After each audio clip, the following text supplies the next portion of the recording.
Welcome back to Recession Uncle News Network. Breaking news this hour.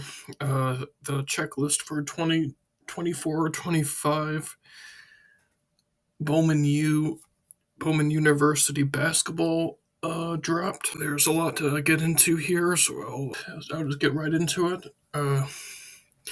Let's start with the women's side. We have Paige Beckers is missing. I'm wondering if she has an exclusive deal with Panini. There's no Flau'jae, which is too bad for the value of the boxes overall.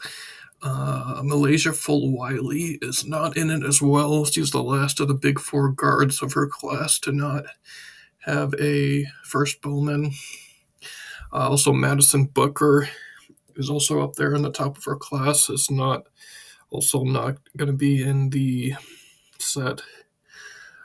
Then other South Carolina players that aren't in the set, we have Pow Pow, Chloe Kitts, Tessa Johnson, lots of players that could have had cards.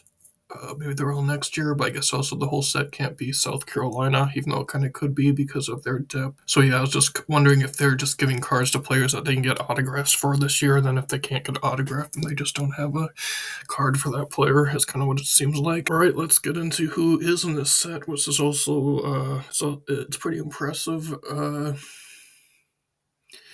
You can start out with a very strong freshman class again, just not as strong as last year's freshman class. Of Silas Swords is up there in value. So is Michaela Blake's at Vanderbilt, scores a lot, so she'll be up there in value as well. Who could potentially win a national championship this year would be Joyce Edwards, who's also very good in South Carolina. Looks like she has a bright future as a center. Then maybe who also has a chance to win a national title this year would be Sarah Strong of UConn, who also looks like a very good forward who can also kind of play as a guard for UConn, kind of like Madison Booker. I guess she's thought just to be the most skilled and overall best from that class as an overall player. So let's get into first Bowman for non-freshman players. Even though they're missing some, they did add some good ones here. So we have start with players that are kind of at the end of their college careers.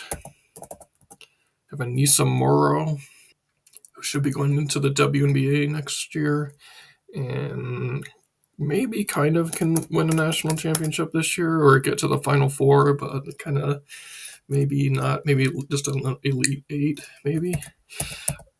And we have Kiki Iriafen, who's probably in the Final Four with a Juju. Both will also be pretty high pick in the WNBA draft with Morrow. And also we have Sonia Citron for Notre Dame, who might be a Final Four team too. So those are kind of probably their last season, I think. And then other players that this is their first Bowman, are going to be Audi Crooks, who is a sophomore, and she doesn't have any McDonald's All-American cards, I don't think, or anything. So she's very good. She's maybe not with WNBA scouts are looking for, but she's very good in college, and she scored a ton of points so far. So we have Raven Johnson is the other South Carolina player we're getting. I think she's a junior guard, who's a starter,